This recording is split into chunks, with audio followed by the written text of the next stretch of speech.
La catastrophe de Tchernobyl, c'est une longue histoire de solidarité aussi avec des centaines de familles belges qui ont accueilli des milliers d'enfants. Alors, question Françoise Nice, 30 ans après le drame, est-ce qu'il est encore nécessaire d'accueillir ces enfants?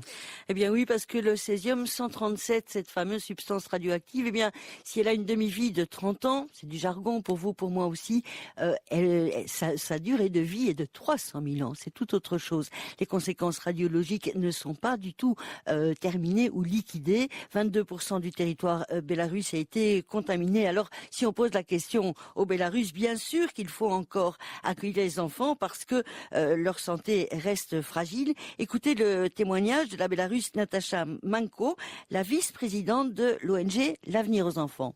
Malgré le temps qui passe, les conséquences de la catastrophe se font toujours sentir.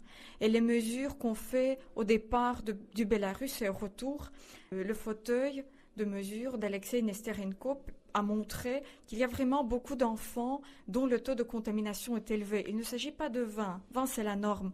Mais il y a des enfants qui ont 40 ou 50 becquerels. Donc, le séjour, c'est les mesures qui l'ont montré. Leur taux de contamination a diminué considérablement. C'est en partie grâce aux pectines.